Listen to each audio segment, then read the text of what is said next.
Hello everyone, welcome to learning session. This is Jyoti and today we have to discuss memory recall question class 10th. And guys, अगर आपने अपने आप को इस course के लिए एनरोल नहीं करा है अभी तक तो जल्दी से एनरोल कर लीजिए because we are providing full course videos and memory recall question videos, e-PDF notes, and enroll for yourself in this course. You have to download IIBF Learning Center application from Google Play Store, and if you're an iOS user then download the My Institute app and use the organization code GEGKT. So please like, share and subscribe our channel and don't forget to press bell icon to get notification for our upcoming videos. So let's start the today's lecture. Memory recall questions. First question क्या है हमारे पास? First question है which of the following fixes the poverty line in India. इनमें से कौन है जो poverty line है उसे फिक्स करता है इंडिया में? Clear. Central council of minister है, लोकसभा है, राज्यसभा है, जब प्लानिंग कमीशन है, ठीक है, जो नाउ अभी नीति योग उसे फिक्स करती है. ये नहीं आइडिया क्या इसका आंसर रहेगा? इनमें से क्या करेक्ट ऑप्शन है जो कि पॉवर्टी लाइन को फिक्स करता है कि अगर वो बंदा इतना कमा रहा है, ठीक है, तो उससे अगर कम कमा रहा है तो वो पॉवर्टी लाइन के बिलो है, उससे ज़्यादा है तो वो अब पॉवर्टी लाइन है. ये नहीं आइडिया क्या रहेगा इसका आंसर? कौन जो है वो फिक्स करता है लाइन को? यस, इनमें से कौन सी जो अथॉरिटी है वो फिक्स करती है पॉवर्टी लाइन को? सेंट्रल काउंसिल ऑफ मिनिस्टर्स हैं, लोकसभा है, राज्यसभा है, जो प्लानिंग कमीशन नाउ जो उसमें नीति आयोग उसे फिक्स कर रही है. यस एनी आइडिया क्या रहेगा इसका आंसर? Yes, it's D. ठीक है, इसका आंसर क्या है? D is the correct option. कि अभी नीति आयोग, पहले प्लानिंग कमीशन, अब नीति आयोग है जो इसे फिक्स कर रहा है पॉवर्टी लाइन को. क्लियर. नेक्स्ट हमारे पास क्वेश्चन है. नेक्स्ट क्वेश्चन है which of the following is a cause for the migration of unskilled worker. जो हमारे अनस्किल्ड वर्कर्स हैं वो माइग्रेट होकर रूरल एरिया से अर्बन एरियाज की तरफ क्यों जा रहे हैं? What are the causes?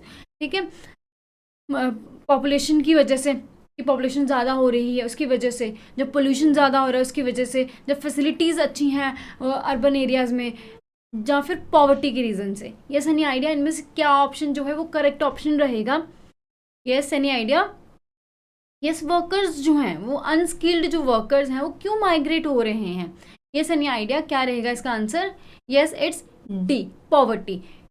Clear. Poverty answer क्यों है? क्योंकि देखो पॉपुलेशन तो वो अर्बन एरियाज़ में ज़्यादा है एज कंपेरिजन. अगर हम बात करें रूरल एरिया में भी तो पॉपुलेशन है, बट लेकिन अर्बन एरियाज़ में भी बहुत ज़्यादा पॉपुलेशन है. पोल्यूशन की बात करें तो अर्बन एरियाज़ में सबसे ज़्यादा पोल्यूशन है. ठीक है, फैसिलिटीज़ की बात करते हैं अगर तो अर्बन एरियाज़ में फैसिलिटीज़ ज़्यादा हैं, बट वो उन फैसिलिटीज़ को क्यों लेना चाहते हैं? क्योंकि वो पुअर हैं. ठीक है, क्योंकि उनके पास वो फैसिलिटीज़ अवेलेबल नहीं है रूरल एरिया में. ठीक है, इसीलिए वो जो है वो माइग्रेट कर रहे हैं. इसलिए poverty is the reason why they are migrating from rural area to urban area. Clear. तो इसका आंसर क्या रहेगा? इसका एग्जैक्ट आंसर है हमारा डी, पॉवर्टी. क्लियर. नेक्स्ट है अब हमारे पास नेक्स्ट क्वेश्चन है unemployment and poverty estimated in India are based on. जो हमारी अनएम्प्लॉयमेंट है, जब पॉवर्टी है, उसको किसके डेटा के बेस पे जो है वो एस्टिमेट किया जाता है? NSSO है, नेशनल सैम्पल सर्वे ऑफिस है, उसके हाउस होल्ड कंजम्पशन एक्सपेंडिचर सर्वे के बेस पे उसे सेलेक्ट किया, मतलब अनएम्प्लॉयमेंट और पॉवर्टी को एस्टिमेट किया जाता है, जहाँ फिर सेंट्रल स्टैटिस्टिक्स ऑफिस के हाउस होल्ड कंजम्पशन एक्सपेंडिचर सर्वे के अकॉर्डिंग उसे एस्टिमेट किया जाता है, जहाँ फिर प्लानिंग कमीशन हाउस होल्ड जो कंजम्पशन एक्सपेंडिचर सर्वे है उसके अकॉर्डिंग करा जाता है, जहाँ फिर जो हमारा नेशनल सैम्पल सर्वे ऑफिस का जो फैमिली इनकम सर्वे है उसके अकॉर्डिंग जो है अनएम्प्लॉयमेंट और पॉवर्टी एस्टिमेट करी जाती है. यस एनी आइडिया इनमें से क्या ऑप्शन जो है वो करेक्ट रहेगा जिसके अकॉर्डिंग हम जो है अनएम्प्लॉयमेंट एंड पॉवर्टी को एस्टिमेट करते हैं? किन के सर्वे के अकॉर्डिंग जो है हम देखते हैं कि कितनी अनएम्प्लॉयमेंट है, कितनी पॉवर्टी है, कितने लोग जो है पुअर हैं, बिलो पॉवर्टी लाइन है, और कितने अनएम्प्लॉयड हैं? ये किन डेटा के बेसिस पे, किन के डेटा के बेसिस पे हम सेलेक्ट करते हैं, जहाँ एस्टिमेट करते हैं? यस एनी आइडिया क्या रहेगा इसका आंसर? यस, इट्स ए, हमारा national sample survey office household consumption expenditure survey है, उसके बेसिस पे जो है अनएम्प्लॉयमेंट और पॉवर्टी को एस्टिमेट किया जाता है कि देश में कितनी अनएम्प्लॉयमेंट है और कितनी पॉवर्टी है, कितने लोग जो हैं वो बिलो पॉवर्टी लाइन रह रहे हैं. क्लियर. अब नेक्स्ट क्वेश्चन क्या है हमारे पास, नेक्स्ट क्वेश्चन है which of the following methods has been use to estimate poverty in India. अब इनमें से कौन सा मेथड जो है वो चूज किया जाता है एस्टिमेट करने के लिए कि पॉवर्टी, जो पॉवर्टी है इंडिया में वो कितनी है, जब कैसे उसे पॉवर्टी को एस्टिमेट किया जाता है। जैसे हमने बात करी कि जो नेशनल सैंपल सर्वे ऑफिस है तो वो किन बेसिस पे जो है वो डिक्लेयर करता है कि ये पुअर हैं, ठीक है, किन बेसिस पे वो सर्वे करता है, क्लियर। तो क्या रहेगा इसका answer, head count ratio, calorie intake, household consumption expenditure, जो पर कैपिटा इनकम बेसिस पे, या फिर बी एंड सी हमारा आंसर रहेगा calorie intake and household consumption expenditure, जहाँ फिर हमारा आंसर रहेगा A B C, head count ratio, calorie intake, household consumption expenditure, या फिर C is the only answer, या फिर A B C D all are the correct answer. ये Sunny idea क्या रहेगा इनका, इसका क्या ऑप्शन जो है करेक्ट ऑप्शन रहेगा, yes any idea, yes yes it's B. हमारा जो हेड काउंट रेशियो है मीन्स कि देखो पहले क्या था कि मैक्सिमम क्या है कि जो रूरल एरियाज़ हैं उनमें अभी भी जो हेड ऑफ द फैमिली है वो कमाता है, बाकी उस पर डिपेंडेंट रहते हैं, ठीक है, मोस्ट ऑफ द अभी भी ऐसे है, ठीक है। तो हेड काउंट रेशियो से वो देखते हैं, ठीक है, कैलोरी इंटेक की कौन कितनी कैलोरी इंटेक कर पा रहा है, ठीक है।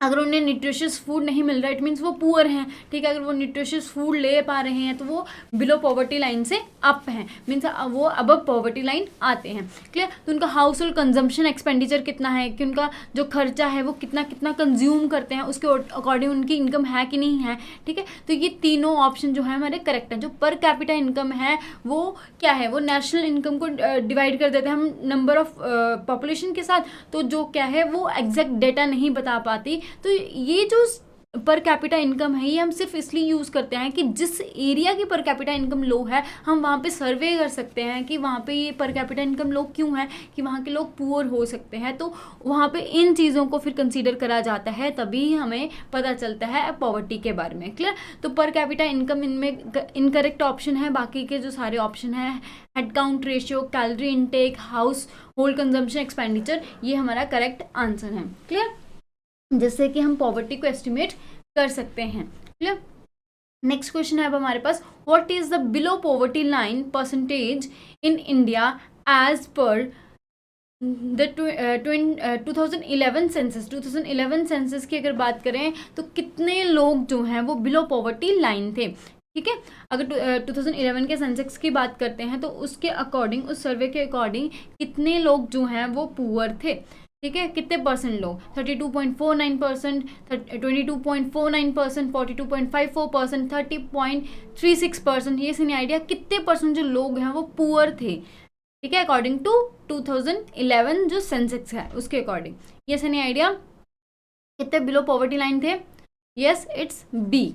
कितना है 22.49 जो परसेंट लोग हैं वो क्या थे, बिलो पॉवर्टी लाइन थे अकॉर्डिंग टू 2011 सेंसेक्स। जो सर्वे करा गया 2011 में उसके अकॉर्डिंग 22.49% जो लोग हैं वो बिलो पॉवर्टी लाइन थे, क्लियर। नेक्स्ट अब हमारे पास क्वेश्चन है what is the full form of मुद्रा। अब जो मुद्रा स्कीम चलाई जा रही है तो उस स्कीम जो कि बेनिफिट प्रोवाइड करवा रही है हमारे लोगों को, ठीक है, तो इस जो स्कीम है, ठीक है, इसका स्कीम का फुल फॉर्म क्या है, मुद्रा का फुल फॉर्म क्या है, medium unit development and refinance agency limited है, जो micro unit development and refinancing agency limited है, जो medium unit development and restructuring agency limited है, जो micro unit development and restructuring agency है, ये एजेंसी लिमिटेड है। ये सनी आइडिया इनमें से क्या ऑप्शन करेक्ट ऑप्शन है हमारा, यस क्या रहेगा इनमें से correct option,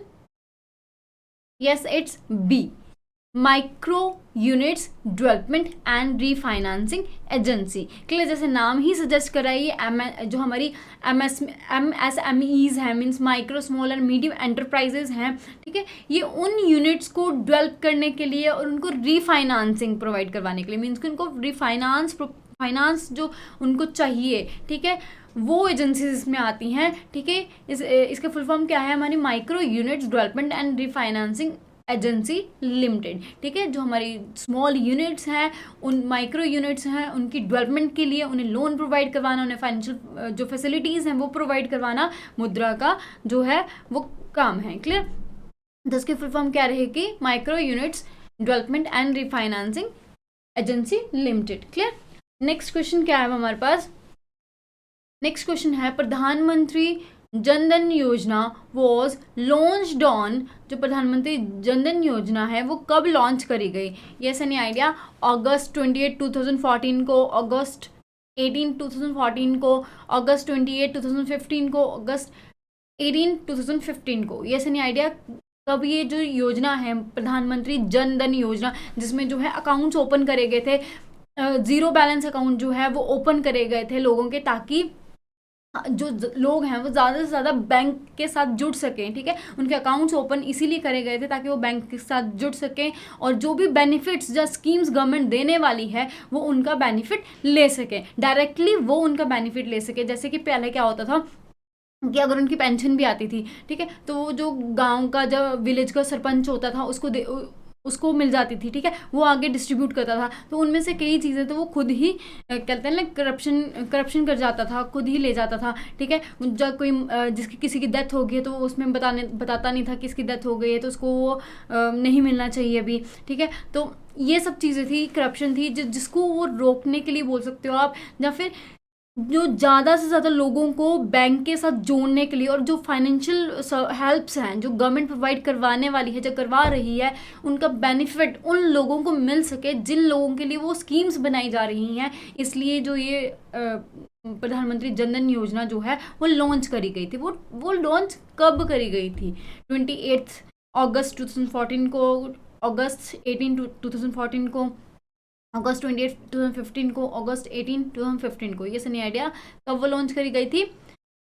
yes it's A is the correct option, ठीक है।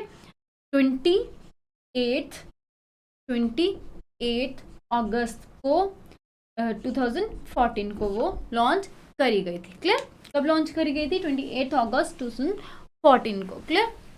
नेक्स्ट क्वेश्चन है अब हमारे पास, which of the following programme was initiated by the government of India to improve the food and nutritional level of the poor in the country? इनमें से अब कौन सी स्कीम गवर्नमेंट ने चलाई ताकि जो प्रॉपर फूड और न्यूट्रिशन जो लेवल है पुअर लोगों का वो इम्प्रूव हो सके? इनमें से कौन सी स्कीम है वो?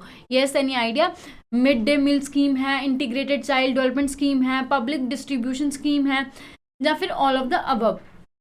Yes any idea? क्या स्कीम है वो जो कि गवर्नमेंट ने चलाई है, जो पुअर लोग हैं उनको फूड और न्यूट्रिशन लेवल है जो उनका वो रेज हो सके? Yes any idea? Yes it's all of the above. All of the above क्यों है? जैसे मिड डे मील स्कीम चलाई गई है। मिड डे मील स्कीम क्यों चलाई गई है? कि जो बच्चे हैं, ठीक है, जिनको एलिमेंट्री एजुकेशन दी जाती है, उनको फूड, न्यूट्रिशियस फूड, ठीक है, जो कि हमने देखा, हमने से स्टडी करा है कि जो इंडिया में चाइल्ड हैं, ठीक है, वो ज़्यादा अंडर नरिश्ड हैं, ठीक है, तो उनको नरिशमेंट मिल सके, उनको इस तरह का फूड स्कूल में ही एक टाइम में प्रोवाइड करवाया जाए, जैसे लंच, ठीक है, उन्हें प्रोवाइड करवाया जाता है। मिड डे मील जिसे हम बोलते हैं वो प्रोवाइड करवाई जाती है। न्यूट्रिशियस मील जिन्हें प्रोवाइड करवाई जाती है ताकि जो उनका न्यूट्रिशियस लेवल है वो रेज कर सके, ठीक है। इंटीग्रेटेड चाइल्ड डेवलपमेंट स्कीम है, ये भी उनकी डेवलपमेंट के लिए बनाई गई स्कीम है, ठीक है, जिससे कि जो बच्चे अंडर नरिश्ड है वो उनको नरिशमेंट मिल सके, उनको फूड प्रॉपरली मिल सके, ठीक है। पब्लिक डिस्ट्रीब्यूशन स्कीम है जिसमें राशन डिस्ट्रीब्यूट किया जाता है, ठीक है, बहुत मिनिमम रेट ऑफ प्राइस पे, ठीक है, तो जिससे कि वो जो फूड और न्यूट्रिशियस लेवल की जो कमी है वो उनमें पूरी हो सके। क्लियर। तो इसलिए जो ऑल ऑफ द अबव है ये हमारा करेक्ट आंसर है। क्लियर। नेक्स्ट है अब हमारे पास, नेक्स्ट क्वेश्चन है कि Annapurna scheme was meant to provide food security to the, जो अन्नपूर्णा स्कीम है वो किन के लिए बनाई गई थी? ठीक है, किन की जो फूड सिक्योरिटी को मीट करने के लिए जो ये स्कीम है बनाई गई है? Yes any idea? इनमें से क्या आंसर करेक्ट रहेगा?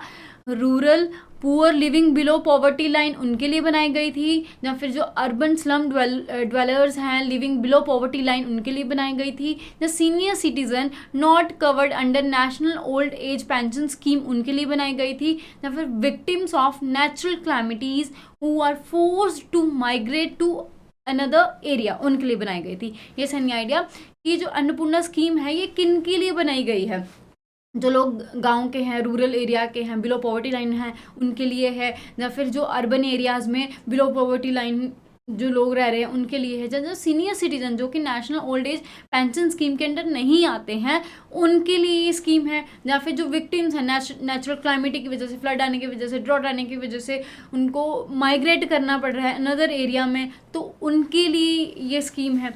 ये सही आइडिया। क्या आंसर इसका करेक्ट आंसर रहेगा? यस, हमने इसे डिस्कस करा हुआ है। Yes any idea? Yes, it's सी।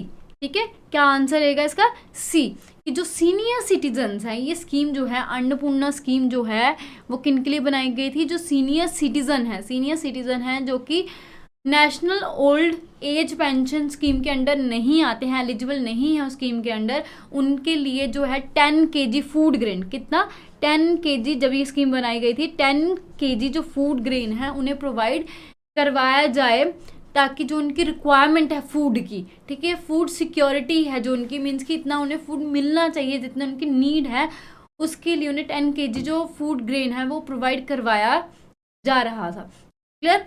तो किन के लिए था ये? Senior citizen not covered under national old pension scheme. Clear? अब नेक्स्ट क्वेश्चन क्या है हमारे पास?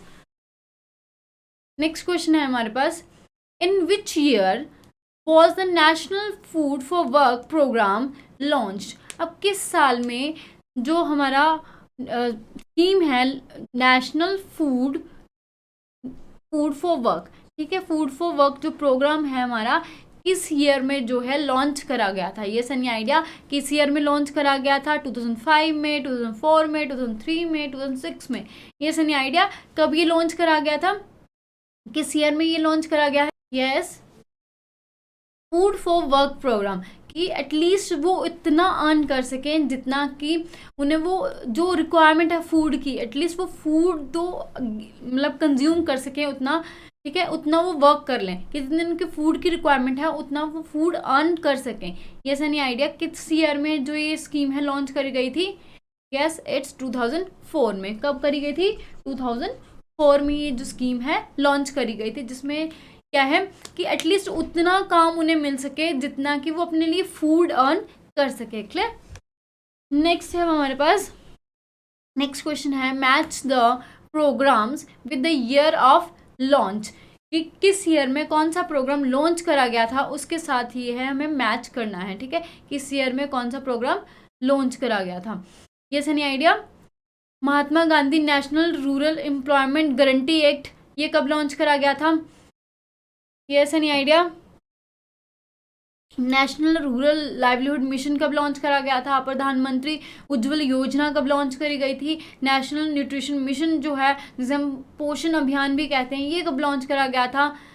And national food security mission जो है ये कब लॉन्च करा गया था? यस, एनी आइडिया, ये कब लॉन्च करे गए थे? यस,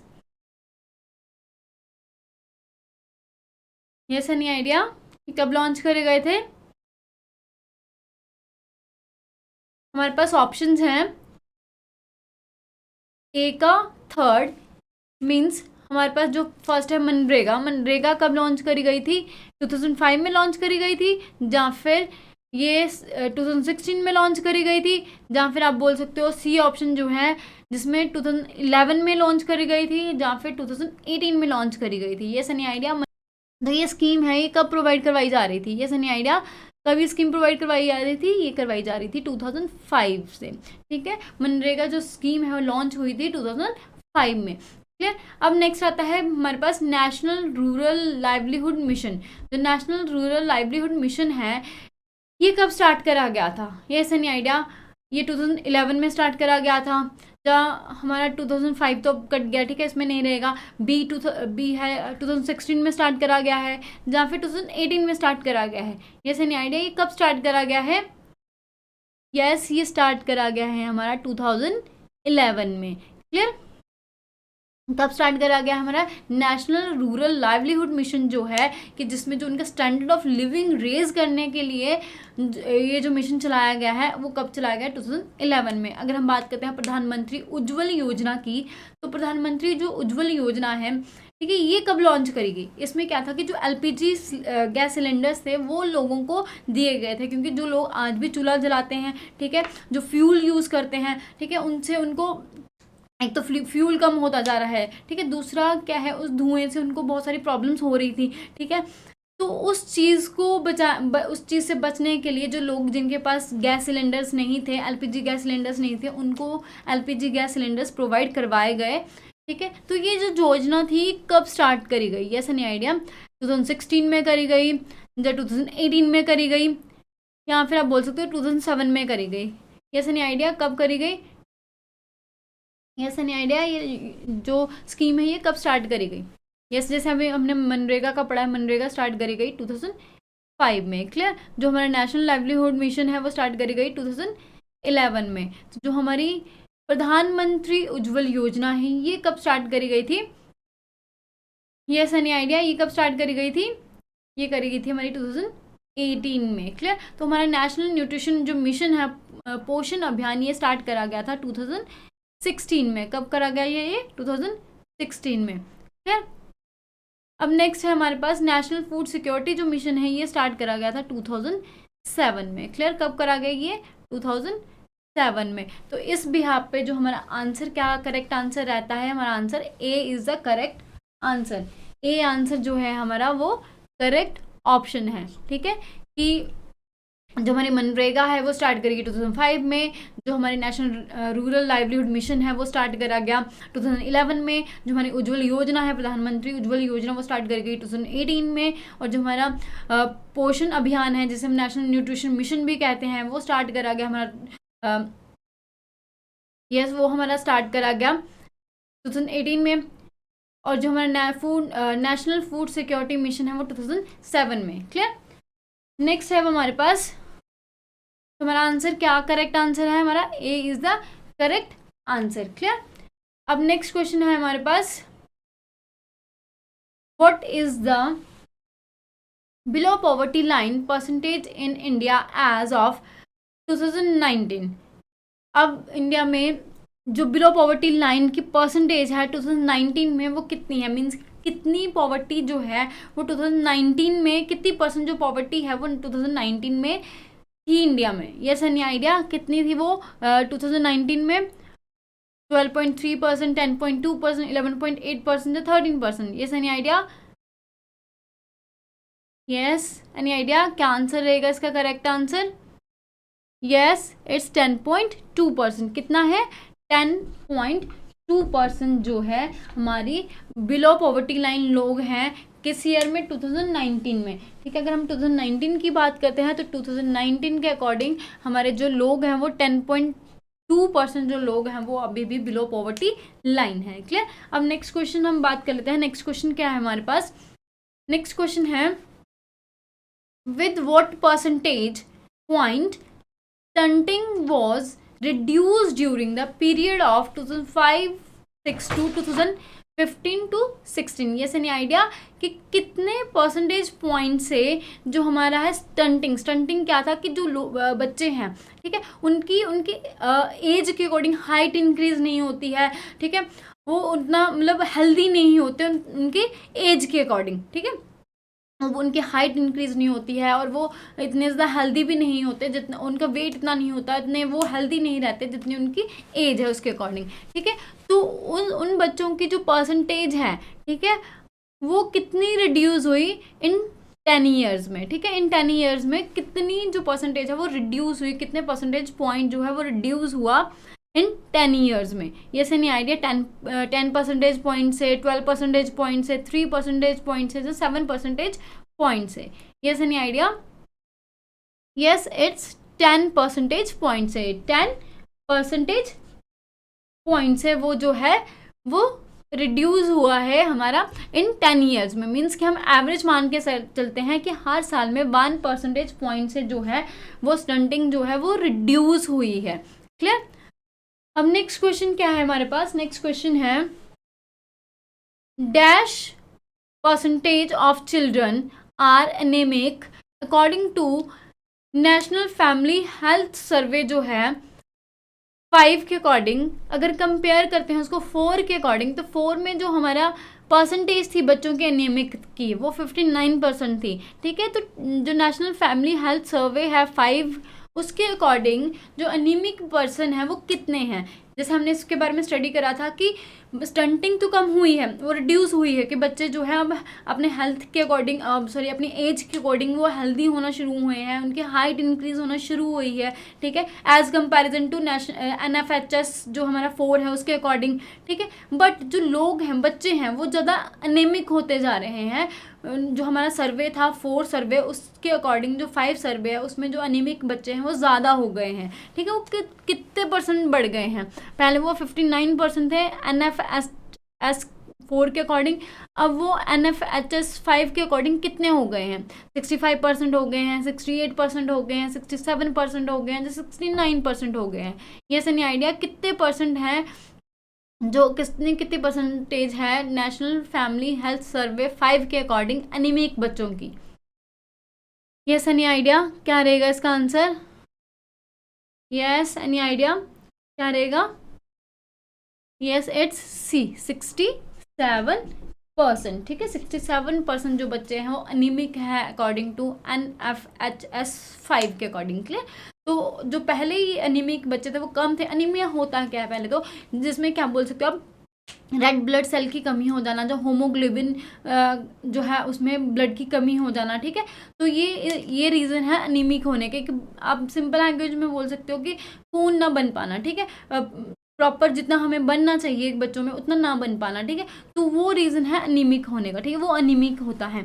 तो वो जो प्रॉब्लम है वो बढ़ रही है हमारी, ठीक है। पहले वो बच्चे 59% बच्चे जो थे अनीमिक थे सर्वे 4 के अकॉर्डिंग, वो 5 के अकॉर्डिंग 67 जो बच्चे हैं, जब वुमेन है वो अनीमिक हो गई हैं। क्लियर? नेक्स्ट अब हमारे पास क्वेश्चन क्या है, नेक्स्ट क्वेश्चन है हमारे पास, beneficiaries of the integrated rural development programmes are.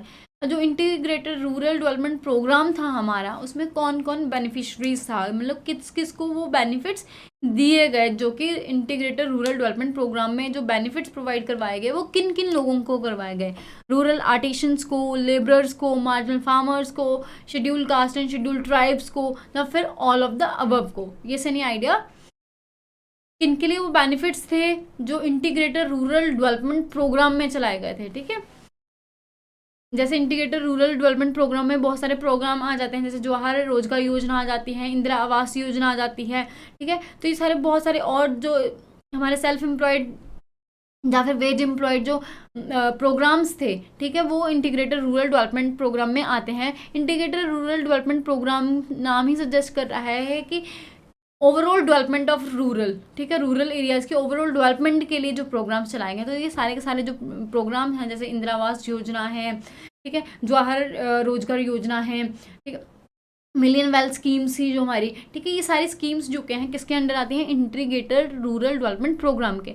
तो उन स्कीम्स में किन लोगों को जो है बेनिफिट प्रोवाइड करवाया गया, ये से नहीं आइडिया, इनमें से कौन से वो थे जिनके लिए वो टारगेट ग्रुप था, जिनको ये जो स्कीम्स हैं वो प्रोवाइड करवाई जा रही थी। रूरल आर्टिशंस थे, लेबरर्स थे, मार्जिनल फार्मर्स थे, शेड्यूल कास्ट थी एंड शेड्यूल ट्राइब्स थे, या फिर all of the above answer हमारा करेक्ट आंसर है। ये से नहीं आइडिया क्या रहेगा इसका answer? Yes, it's E, all of the above. सारे के सारे जो ऑप्शन है वो करेक्ट हैं, क्योंकि ये सबके लिए था, जो रूरल आर्टिशंस हैं, लेबरर्स हैं, मार्जिनल फार्मर्स हैं, शेड्यूल कास्ट हैं, शेड्यूल ट्राइब्स के लिए ये जो स्कीम्स हैं वो चलाई जा रही थी, ताकि जो ऑलराउंड डेवलपमेंट हो सके रूरल एरियाज़ की। क्योंकि ये सारे जो लोग हैं, जैसे रूरल आर्टिशंस हैं, ठीक है, लेबरर्स हैं, जो ज़्यादा लेबर कहाँ पाए जाते हैं, हमारे रूरल एरिया में ही पाए जाते हैं, ठीक है, मार्जिनल फार्मर्स हैं, ठीक है, जो कि बहुत छोटे फार्म होते हैं जिनके पास, ठीक है, तो वो लोग जो जिनके पास 1 हेक्टेयर से कम बोल सकते हो फार्म है, ठीक है, और जो शेड्यूल ट्राइब्स हैं, शेड्यूल कास्ट हैं, इन लोगों को जो है टारगेट करा गया था इंटीग्रेटेड रूरल डेवलपमेंट प्रोग्राम में, ताकि जो इनकी डेवलपमेंट हो सके। क्लियर?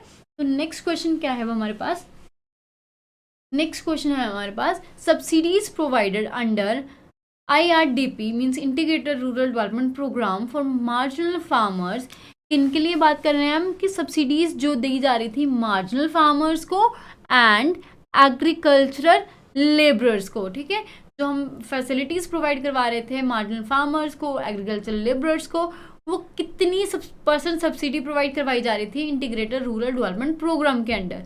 Yes any idea? 25%, 33.33%, 50% या 40%? Yes any idea? हम बात कर रहे हैं किन के लिए? मार्जिनल फार्मर्स के लिए और एग्रीकल्चरल लेबरर्स के लिए। क्लियर?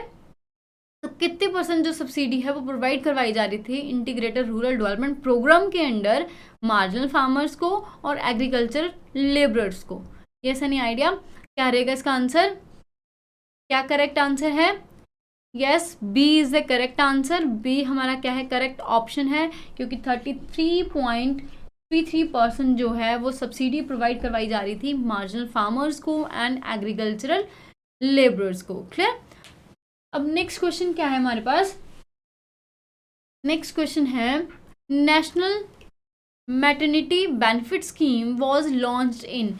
जो हमारी मैटरनिटी बेनिफिट स्कीम है कि जो मदर्स, जो हमारे वुमेन्स हैं जो 19 से अप हैं, ठीक है, वो बेबी को बर्थ देती हैं, ठीक है, तो उनको जो है इस स्कीम में 6000 जो है रुपीज़ वो प्रोवाइड करवाए जा रहे थे। ठीक है, कितने? 6000 रुपीज़ है उन्हें प्रोवाइड करवाए जा रहे थे स्कीम के अंडर, कि अगर उनके जो बेबी होता है उसके लिए ये जो अमाउंट है वो दी जा रही है स्कीम के अंडर। ठीक है, तो ये जो स्कीम है ये लॉन्च कब करी गई? 2015 में, 2014 में, 2018 में, 2016 में? Yes any idea? कब ये जो है वो लॉन्च करी गई थी ये स्कीम, जो मैटरनिटी बेनिफिट स्कीम है? Yes any idea? Yes, yes, the correct option is D. ठीक है, कब ये जो स्कीम लॉन्च करी गई थी? 2016 में। ठीक है, 2016 में ये स्कीम लाई गई कि जो भी वुमेन 19 से अप हैं और वो बेबी को बर्थ देती हैं तो उनको जो उस टाइम पे वो अमाउंट है जो वो 6000 की प्रोवाइड करवाई जाएगी। ठीक है, तो ये 8 to 12 वीक्स में जो है ये अमाउंट उन्हें दे दी जाती है। क्लियर? नेक्स्ट अब हमारे पास क्या क्वेश्चन है? नेक्स्ट क्वेश्चन है हमारे पास, the goals set under the national nutrition mission in 2017 aimed at a reduction in stunting of dash per year. जो अगर ये हम बात कर रहे हैं कि रिड्यूस कितना होता है, अगर हम पिछले 10 साल देखते हैं 2005 से 2000 मतलब 5-6 से अगर 2016 तक देखते हैं तो वो कम हुआ था 10 परसेंटेज पॉइंट से। बट हमारा जो टारगेट था 2017 तक का, कि जो हमने टारगेट सेट करा था 2017 का, अगर हम ऑन एन एवरेज देखें तो वहाँ पे 1 परसेंटेज जो पॉइंट है वो रिड्यूस हो रहा था। बट जो हमारा टारगेट था वो क्या था? 3% पॉइंट रिड्यूस करना, 1% पॉइंट रिड्यूस करना, या 2% पॉइंट रिड्यूस करना, या none of this? Yes any idea? क्या आंसर था? क्या हमने टारगेट सेट करा था? Yes, yes, it's 2%। हमने जो टारगेट सेट करा था वो था 2% पॉइंट हमने रिड्यूस करना है पर ईयर। ठीक है, पर ईयर हमने कितना रिड्यूस करना है ये हम टारगेट लेके चल रहे थे। बट अगर हम बात करें कि 2016 तक हम जो रिड्यूस कर पा रहे थे वो 1 परसेंटेज जो पॉइंट है वही रिड्यूस कर पा रहे थे पर ईयर। बट अगर हम उसके बाद की बात करते हैं, उसके बाद अगर हम बात करते हैं 2016 से 20 की, 2016 से अगर हम 2020 की बात करते हैं तो हम ओनली जो है 3% पॉइंट ही रिड्यूस कर पाए हैं। Means on an average 0.7 point percentage जो है वो हम रिड्यूस कर पाए हैं पर ईयर। क्लियर? तो जो हमारा टारगेट था वो था हमारा 2 परसेंटेज पॉइंट का। क्लियर? तो जो स्टंटिंग है हम उसको जो हमारा टारगेट है उसके अकॉर्डिंग हम रिड्यूस नहीं कर पा रहे हैं। हम रिड्यूस कर रहे हैं उसे, बट ऑन एन एवरेज वो बहुत कम है। क्लियर? अब नेक्स्ट क्वेश्चन क्या है हमारे पास? नेक्स्ट क्वेश्चन है हमारे पास, urban poverty rose by dash percentage point during the 2060 demonetisation. जो 2016 में डीमोनेटाइजेशन हुई थी उसकी वजह से जो अर्बन पॉवर्टी है वो कितने परसेंट पॉइंट से इंक्रीज कर गई? Yes any idea? 3 percentage point से, 1 परसेंटेज पॉइंट से, 2 परसेंटेज पॉइंट से, none of these? Any idea? हमने इसे डिस्कस करा हुआ है। कितने से डीमोनेटाइजेशन जो हुआ था 2016 में, उसकी वजह से जो अर्बन की पॉवर्टी है उसमें कितना राइज हुआ था, मीन्स कि कितने से पॉवर्टी बढ़ गई थी हमारी? Yes any idea? Yes, yes, it's 2 percentage point, कितने से पॉवर्टी बढ़ गई थी हमारी, 2% पॉइंट से जो है हमारी पॉवर्टी इंक्रीज हो गई थी ड्यू टू डीमोनेटाइजेशन से। ठीक है, ये तो आप सबको पता है कि डीमोनेटाइजेशन होने से क्या हुआ था कि जो लोग हैं वो पैसे नहीं निकलवा पा रहे थे, एटीएम्स के बाहर इतनी लंबी लंबी लाइन लगी थी, जो उनके पास पैसा था, ठीक है, वो मार्केट में चल नहीं रहा था। ठीक है, उसकी वजह से जो अर्बन पॉवर्टी है वो राइज कर गई कितने से, 2% से। क्लियर। अब नेक्स्ट क्वेश्चन क्या है हमारे पास, नेक्स्ट क्वेश्चन है हमारे पास, extreme poverty fell dash percentage point from 2011 to 19। ठीक है, हमने 11 की भी बात करी और 19 की भी बात करी कि 2011 में हमारे पास कितनी पॉवर्टी थी, हमने अभी बात करी थी 22.49% थी। तो हमने भी बात करी 2019 की भी, 2011 में इतनी पॉवर्टी थी, 2009 में जो है वो 19 में जो है वो हमारे पास पॉवर्टी थी 10.2% की। ठीक है, तो उस हिसाब से हमारा जो इसमें चेंज कितना आया, कितनी पॉवर्टी जो है फॉल डाउन हुई, कितने परसेंट से जो पॉवर्टी है फॉल डाउन हुई इन ईयर्स में, 10.2%, 12.3 परसेंटेज पॉइंट से, 13 परसेंटेज पॉइंट से, 22% पॉइंट से। ये सनी आइडिया, क्या आंसर रहेगा इसका? यस, हमने इसे भी डिस्कस करा हुआ है कॉन्सेप्चुअल क्लासेस में। ये सनी आइडिया, क्या आंसर रहेगा इसके लिए? 10.2 percentage point, 12.3 percentage point, 13 percentage point, 22 percentage point. ये सनी आइडिया, क्या रहेगा इसका answer? Yes, it's 12.3 percentage point. कितना? 12.3 परसेंटेज पॉइंट जो है, इतने से जो है 2011 से अगर हम बात करें कि 2011 से 2019 तक जो पॉवर्टी में रिड्यूस आया है, आप बोल सकते हो फॉल डाउन हुई है, वो 12.3 परसेंटेज पॉइंट से जो है वो रिड्यूस करी है हमारी पॉवर्टी। मीन्स कि जो हमारे प्लान्स हैं, एक्शंस हैं, वो इंडिकेट क्या कर रहे हैं कि वो वर्क कर रहे हैं। ठीक है, बट जितना हमने टारगेट करा था उसके अकॉर्डिंग तो हम पॉवर्टी को रिड्यूस नहीं कर पाए हैं, but still we are doing better. ठीक है, क्योंकि हमने जो पहले प्लान्स बनाए थे वो इतने ज़्यादा प्लान्स थे, इतने ज़्यादा स्कीम्स चलाई गई, बट वो इतना हम उन्हें रिड्यूस नहीं कर पाए पॉवर्टी को जितना हमें करना चाहिए था। बट अब जो है अगर हम 2011 और 19 की बात करते हैं तो इसमें 12.3 जो हमारी परसेंटेज पॉइंट से जो पॉवर्टी वो रिड्यूस करी है। स्टिल अगर हम बात करें 2019 के बाद ये इंक्रीज़ कर गई है ड्यू टू कोविड। ठीक है, कोविड होने की वजह से बहुत सारा जो है हमारी इकॉनमी है वो स्लो डाउन हो गई है। ठीक है, जिसकी वजह से जो है हमारी पॉवर्टी पे भी बहुत ज़्यादा असर पड़ा है। ठीक है, तो ये जो हम बट ये चीज़ें इंडिकेट करती है जो हम मेथड्स ले रहे हैं पॉवर्टी को इरेक्ट करने के लिए, रिड्यूस करने के लिए, वो वर्क कर रहे हैं, बट वो उतने पेस से वर्क नहीं कर पा रहे हैं जितने कि हमने टारगेट्स सेट करे थे। ठीक है, तो अब नेक्स्ट क्वेश्चन क्या है हमारे पास? नेक्स्ट क्वेश्चन है हमारे पास, under national rural employment guarantee scheme more than dash crore households were employed in 2008 and 9। अगर हम बात कर रहे थे जो हमारी national rural employment guarantee scheme थी, ठीक है, जिसे हम मनरेगा भी बोलते हैं, Mahatma Gandhi national rural employment guarantee scheme, जिसमें क्या था कि 100 डेज मिनिमम जो वर्क डेज हैं वो उन्हें मिलेंगे, कि एटलीस्ट 100 दिन रोजगार उन्हें दिया जाएगा, कि ने जो अबव 18 हैं उनमें 30% जो शेयर है वो किनका रहेगा? वुमेन का। सपोज अगर 100 लोगों को काम मिलता है तो उसमें से 70 मेल रहेंगे और जो 30 हैं वो हमारी फीमेल रहेंगी। ठीक है, 30% शेयर किनका था? हमारा फीमेल का। ठीक है, तो उन्हें काम दिया जा रहा था एटलीस्ट 100 डेज के लिए। कितने डेज के लिए? 100 डेज के लिए। क्लियर, ये मिनिमम गारंटी स्कीम था कि मिनिमम 100 डेज के लिए उन्हें काम मिलेगा ही मिलेगा, जो कि अबव 18 है और विलिंग टू डू वर्क है। क्लियर, तो जो ये स्कीम थी, इस स्कीम ने कितने लोगों को एम्प्लॉयड करा 2008 to 9 में? 5 करोड़ लोगों को, 3 करोड़ लोगों को, 4.47 करोड़ लोगों को, 3.39 करोड़ लोगों को। ये सनी आइडिया, कितने लोगों को इन्होंने एम्प्लॉयड करा इस स्कीम के अंदर? ये सनी आइडिया। यस, क्या रहेगा हमारा आंसर?